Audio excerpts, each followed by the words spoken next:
everyone, once again welcome back to my YouTube channel.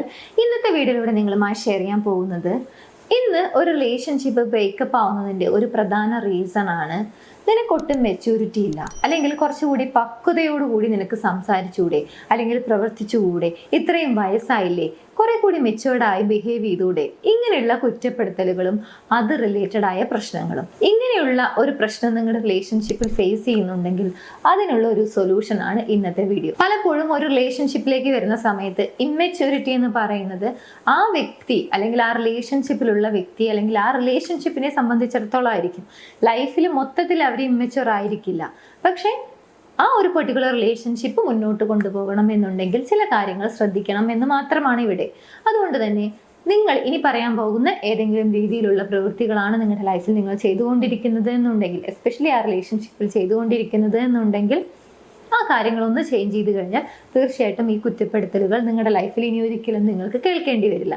എന്തൊക്കെയാണ് ഈ immaturity, especially in a relationship, and അതിന് വേണ്ടിയിട്ട് നമുക്ക് എന്തെല്ലാം കാര്യങ്ങൾ ചേഞ്ച് ചെയ്യാമെന്നുള്ളത് നോക്കാം. ഫസ്റ്റ്, ഇമ്മെച്യൂർ ആയിട്ടുള്ള ഒരു പ്രവൃത്തി എന്ന് പറയുന്നത് നിങ്ങളുടെ പങ്കാളി, നിങ്ങളുടെ ലൈഫിലുള്ള ആ ഒരു പേഴ്സൺ, അത് സ്ത്രീ ആണെങ്കിലും പുരുഷനാണെങ്കിലും, അവർ ഏതെങ്കിലും ഒരു കാര്യത്തിൽ, എസ്പെഷ്യലി നിങ്ങൾ എന്തെങ്കിലും കാര്യം പറയുകയോ അല്ലെങ്കിൽ നിങ്ങളുടെ പ്രവൃത്തി കാരണമോ അവർക്ക് ഹേർട്ടായി, അല്ലെങ്കിൽ അവർക്ക് ഇൻസൾട്ടഡ് ആയി, അല്ലെങ്കിൽ അത് അവർക്ക് ഒട്ടും ആക്സെപ്റ്റബിൾ അല്ല, അല്ലെങ്കിൽ എനിക്കത് വിഷമമായി എന്നൊക്കെ നിങ്ങളോട് ഒരു കാര്യത്തെക്കുറിച്ച് എക്സ്പ്ലെയിൻ ചെയ്യുന്നുണ്ടെങ്കിൽ, അല്ലെങ്കിൽ എക്സ്പ്ലെയിൻ ചെയ്യുന്ന സമയത്ത് നിങ്ങളത് ഡിഫെൻസീവായിട്ടാണ് എടുക്കുന്നത്, അതായത് അവർ പറയുന്നത് തെറ്റാണ്, അല്ലെങ്കിൽ അങ്ങനെയല്ല കാര്യങ്ങൾ, അല്ലെങ്കിൽ നീ ഇങ്ങനെയാണ് ചിന്തിക്കേണ്ടത്, അല്ലെങ്കിൽ ഞാൻ പറഞ്ഞത് ഈ ഒരു അർത്ഥത്തിലല്ല, ഇങ്ങനെയൊക്കെ നിങ്ങൾ ഡിഫെൻസീവ് ആയിട്ടാണ് അവരോട് കമ്മ്യൂണിക്കേറ്റ് ചെയ്യുന്നത് എന്നുണ്ടെങ്കിൽ ആ ഒരു റിലേഷൻഷിപ്പിനെ സംബന്ധിച്ചിടത്തോളം, അല്ലെങ്കിൽ ഓപ്പോസിറ്റ് നിൽക്കുന്ന വ്യക്തിയെ സംബന്ധിച്ചിടത്തോളം നിങ്ങൾ കുറച്ച് ഇമ്മെച്യൂർ ആണ്.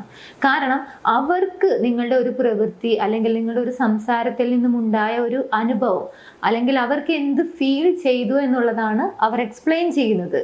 ഇവിടെ സ്വാഭാവികമായിട്ടും മനസ്സിലാക്കേണ്ട ഒരു കാര്യം, നമ്മുടെ ഒരു പ്രവൃത്തി അവർക്ക് ഇത്രത്തോളം വിഷമമായി എന്നുണ്ടെങ്കിൽ അവിടെ ഒരു കാര്യം ഉണ്ടായിരിക്കും. ഓക്കെ, ഇനി അത് ചെയ്യാതിരിക്കുക, അല്ലെങ്കിൽ അങ്ങനെയുള്ള ഒരു സിറ്റുവേഷനിൽ നമ്മൾ കുറെ കൂടി ശ്രദ്ധിക്കുക എന്നുള്ളതാണ് അവിടെ ചെയ്യാൻ പറ്റുന്ന ഏറ്റവും പ്രാക്ടിക്കൽ ആയിട്ടുള്ള ഒരു കാര്യം. മാത്രമല്ല, അത് നിങ്ങൾ അറിയാതെ ചെയ്തിട്ടുള്ള അല്ലെങ്കിൽ അൺഇൻറ്റൻഷനലി നിങ്ങളുടെ ഭാഗത്തുനിന്നും വന്നിട്ടുള്ള ഒരു കാര്യമാണെങ്കിൽ തീർച്ചയായിട്ടും നിങ്ങൾക്ക് അത് എക്സ്പ്ലെയിൻ ചെയ്യാവുന്നതാണ്. എന്നാൽ ഓപ്പോസിറ്റ് നിൽക്കുന്ന വ്യക്തി അങ്ങനെയല്ല, അല്ലെങ്കിൽ അവരുടെ ഭാഗത്താണ് മിസ്റ്റേക്ക്, അവർക്കത് മനസ്സിലാക്കാൻ പറ്റാത്തതാണ് ആ ഒരു റീസൺ എന്നൊക്കെ പറഞ്ഞുകൊണ്ട് ഒരു ഡിഫെൻസീവ് ആയിട്ടുള്ള, അല്ലെങ്കിൽ അവർ പറയുന്നത് തെറ്റാണ് എന്ന രീതിയിലാണ് നിങ്ങൾ എല്ലായ്പ്പോഴും കമ്മ്യൂണിക്കേറ്റ് ചെയ്യുന്നത് എന്നുണ്ടെങ്കിൽ അതാണ് ആ റിലേഷൻഷിപ്പിനെ സംബന്ധിച്ചിടത്തോളം ആദ്യം വരുന്ന ഒരു ഇമ്മെച്യൂർ ആയിട്ടുള്ള ഒരു പ്രവൃത്തി. ദെൻ സെക്കൻഡ് വൺ, എല്ലാ കാര്യത്തിനും ഒരു കംപ്ലൈനിങ് മോഡ് ഓൺ ആക്കി വെച്ചിട്ടാണ് നിങ്ങൾ ആ ഓരോ കാര്യത്തിനെയും ഡീൽ ചെയ്യുന്നത് എന്നുണ്ടെങ്കിൽ അതാണ് രണ്ടാമത്തെ ഒരു കാര്യം. എന്ത് സംഭവിച്ചു കഴിഞ്ഞാലും, അല്ലെങ്കിൽ എന്ത് കാര്യം ചെയ്യുമ്പോഴും, അല്ലെങ്കിൽ എന്ത് പറഞ്ഞാലും ചെയ്താലും ഒക്കെ അതിനൊരു കംപ്ലൈന്റ് ആണ്, അതിനൊരു പ്രശ്നമാണ്, അല്ലെങ്കിൽ അത് അങ്ങനെ ആയിരിക്കരുത്, ഇത്തരത്തിൽ എപ്പോഴും ഒരു പരാതി പറയുന്ന ഒരു മൈൻഡ് സെറ്റ് ആണ് എന്നുണ്ടെങ്കിൽ അതാണ് ആ റിലേഷൻഷിപ്പിനെ സംബന്ധിച്ചിടത്തോളം ഇമ്മെച്യൂർ ആയിട്ടുള്ള മറ്റൊരു കാര്യം. ബിക്കോസ് എല്ലാ കാര്യത്തിനും നമ്മൾ കംപ്ലൈന്റ് പറഞ്ഞു തുടങ്ങിക്കഴിഞ്ഞാൽ നമുക്ക് അതിലുള്ള നല്ല വശങ്ങളോ, അല്ലെങ്കിൽ അത് ചേഞ്ച് ചെയ്യണമെന്ന് തോന്നുന്ന, അല്ലെങ്കിൽ ചിലപ്പോൾ ചേഞ്ച് ചെയ്യേണ്ട കാര്യം തന്നെ ആയിരിക്കും, പക്ഷേ പരാതിയിൽ തന്നെ സ്റ്റക്ക് ആയിരിക്കുന്ന സമയത്ത് നമുക്കത് ചേഞ്ച് ചെയ്യാനോ അതിൽ തന്നെ ഒളിഞ്ഞു കിടക്കുന്ന ഓപ്പർച്യൂണിറ്റീസ് കാണാനോ ഒന്നും സാധിക്കില്ല എന്നുള്ളതാണ്. സോ എപ്പോഴും കംപ്ലൈന്റ് മോഡ് ഓൺ ആക്കി വെച്ചിരിക്കുന്ന ഒരു സ്വഭാവമാണ് എന്നുണ്ടെങ്കിൽ അത് ചേഞ്ച് ചെയ്യാൻ വേണ്ടി ശ്രമിക്കുന്നത് നല്ലതായിരിക്കും. ഇനി മൂന്നാമത്തെ മറ്റൊരു പ്രധാനപ്പെട്ട കാര്യം, എന്തെങ്കിലും അഭിപ്രായ വ്യത്യാസങ്ങൾ ഉണ്ടാകുന്ന സമയത്ത്, അല്ലെങ്കിൽ ഒരു വഴക്കുണ്ടാവുന്ന സമയത്ത്, അല്ലെങ്കിൽ ഒരു ഡിസഗ്രിമെന്റ് ഉണ്ടാവുന്ന സമയത്തൊക്കെ അതെല്ലാം സോൾവ് ചെയ്യാതെ, പ്രോപ്പറായി കമ്മ്യൂണിക്കേറ്റ് ചെയ്യാതെ, എല്ലാം എങ്ങനെ പാതി വഴിയിൽ വെച്ച് നിർത്തി അത് പിന്നീട് സംസാരിക്കാം, അല്ലെങ്കിൽ ഒന്നും മനസ്സിലാവുന്നില്ല, അല്ലെങ്കിൽ നിനക്ക് എത്ര പറഞ്ഞു കഴിഞ്ഞാലും മനസ്സിലാവില്ല, അല്ലെങ്കിൽ നിന്റെ ഭാഗത്ത് തന്നെയാണ് മിസ്റ്റേക്ക് എന്നൊക്കെ പറഞ്ഞുകൊണ്ട് ഇത്തരത്തിലുണ്ടാകുന്ന അഭിപ്രായ വ്യത്യാസങ്ങളും അല്ലെങ്കിൽ വാക്ക് തർക്കങ്ങളും ഒന്നും പരിഹരിക്കാതെയാണ് നിങ്ങൾ മുന്നോട്ട് പോയിക്കൊണ്ടിരിക്കുന്നത് എന്നുണ്ടെങ്കിൽ ഒരു ദിവസം അല്ലെങ്കിൽ ഒരു പോയിന്റിലെത്തുന്ന സമയത്ത് എല്ലാം കൂടി ഒരു പൊട്ടിത്തെറിയായിരിക്കും. അതുകൊണ്ട് തന്നെ ഏതെങ്കിലും രീതിയിലുള്ള അഭിപ്രായ വ്യത്യാസങ്ങൾ ഉണ്ടാവുന്നുണ്ടെങ്കിൽ, അല്ലെങ്കിൽ ചെറിയതായിക്കൊള്ളട്ടെ വലുതായിക്കൊള്ളട്ടെ, ഒരു വഴക്കുണ്ടായി കഴിഞ്ഞാൽ അത് എത്രയും വേഗം പരിഹരിക്കാൻ, അത് സോൾവ് ചെയ്യാനുള്ള ഒരു ശ്രമം നടക്കുകയാണെങ്കിൽ തീർച്ചയായിട്ടും ഇങ്ങനെയുള്ള ഒരു ഇമ്മെച്യൂർ പ്രവൃത്തി ഒഴിവാക്കാൻ സാധിക്കും. നെക്സ്റ്റ്, എന്ത് ചെയ്തു കഴിഞ്ഞാലും അപ്പോളജി ചെയ്യില്ല, സോറി പറയാത്ത ഒരു മാനസികാവസ്ഥ. അല്ലെങ്കിൽ സോറി പറയാനുള്ള ഒരു മൈൻഡ് ഇല്ലാത്തൊരവസ്ഥ, അങ്ങനെയാണ് എന്നുണ്ടെങ്കിലും അതൊരു ഇമ്മച്ചുവർ ആയിട്ടുള്ള ഒരു ആറ്റിറ്റ്യൂഡായിട്ടാണ് ഒരു റിലേഷൻഷിപ്പിനെ സംബന്ധിച്ചിടത്തോളം കണക്കാക്കുക. കാരണം തെറ്റ് പറ്റിക്കഴിഞ്ഞാൽ അത് അറിഞ്ഞോ അറിയാതെയോ സംഭവിക്കുന്നതായിരിക്കാം, പക്ഷെ അവിടെ സോറി പറയുക എന്ന് പറയുന്നത് ഒരു നെസസറി ആയിട്ടുള്ള കാര്യമാണ്. കാരണം ആരുടെ ഭാഗത്താണോ മിസ്റ്റേക്ക് പറ്റിയിട്ടുള്ളത് അവർ സോറി പറഞ്ഞതുകൊണ്ട് തീർച്ചയായിട്ടും ആ ഒരു പ്രശ്നം അവിടെ സോൾവ് ചെയ്യാൻ സാധിക്കും.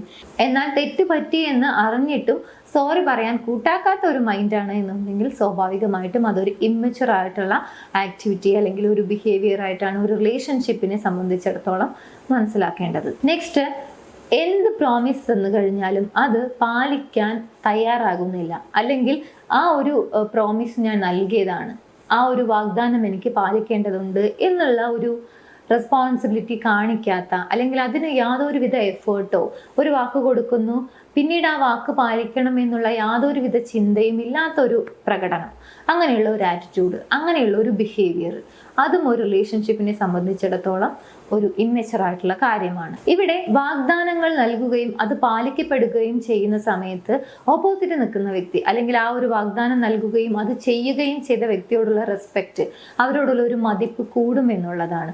എന്നാൽ നിരന്തരം വാഗ്ദാനങ്ങൾ നൽകുകയും അത് ബ്രേക്ക് ചെയ്യുകയും ചെയ്യുന്ന സമയത്ത് അവരോടുള്ള ഒരു റെസ്പെക്റ്റ്, അല്ലെങ്കിൽ അതൊരു ഇമ്മച്ചുവർ ആയിട്ടുള്ള ഒരു പ്രവൃത്തിയാണ് എന്നുള്ളതാണ് റിലേഷൻഷിപ്പിന്റെ കേസിലേക്ക് വരുന്ന സമയത്ത് കണക്കാക്കുന്നത്.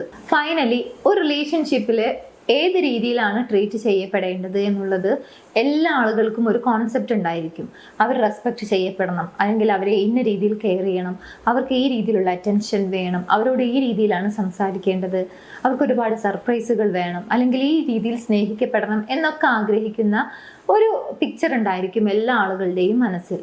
അത് ഒരു പക്ഷേ ഓപ്പോസിറ്റ് നിൽക്കുന്ന പാർട്ട്ണറോട് ഷെയർ ചെയ്തിട്ടും അവരുമായി കൃത്യമായി കമ്മ്യൂണിക്കേറ്റ് ചെയ്തിട്ടും ആ രീതിയിലല്ല നിങ്ങൾ അവരെ ട്രീറ്റ് ചെയ്യുന്നത് എന്നുണ്ടെങ്കിൽ അതാണ് ആ റിലേഷൻഷിപ്പിൽ ആ വ്യക്തിയെ സംബന്ധിച്ചിടത്തോളം നിങ്ങളുടെ ഭാഗത്തു നിന്നും വരുന്ന ഒരു ഇമ്മച്ചുവർ ആയിട്ടുള്ള പ്രവൃത്തി.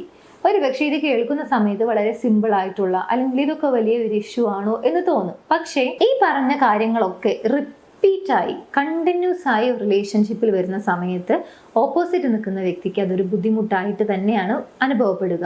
അതുകൊണ്ട് തന്നെ ഒരു റിലേഷൻഷിപ്പ് ഹെൽത്തിയായി മുന്നോട്ട് പോകണം എന്നുണ്ടെങ്കിൽ ഈ പറഞ്ഞ ഇമ്മച്ചുവർ ആയിട്ടുള്ള കാര്യങ്ങൾ ജസ്റ്റ് ചെറിയ രീതിയിലെങ്കിലും ഒന്ന് ചേഞ്ച് ചെയ്യാൻ സാധിക്കുകയാണെങ്കിൽ നിങ്ങളുമായിട്ടുള്ള റിലേഷൻഷിപ്പ്, അല്ലെങ്കിൽ ഓപ്പോസിറ്റ് നിൽക്കുന്ന വ്യക്തിയുമായിട്ടുള്ള റിലേഷൻഷിപ്പ് ഹെൽത്തിയായി വളരെ ബ്യൂട്ടിഫുൾ ആയി നിങ്ങൾക്ക് മുന്നോട്ട് കൊണ്ടുപോകാൻ സാധിക്കും എന്നുള്ളത് ഉറപ്പായ കാര്യമാണ്. എനിവേസ്, ഈ വീഡിയോ നിങ്ങൾക്ക് യൂസ്ഫുൾ ആണെന്ന് വിചാരിക്കുന്നു. യൂസ്ഫുൾ ആണെങ്കിൽ ഇത് ആവശ്യമുണ്ടെന്ന് തോന്നുന്ന വ്യക്തികൾക്ക് ഷെയർ ചെയ്ത് കൊടുക്കാൻ മറക്കരുത്.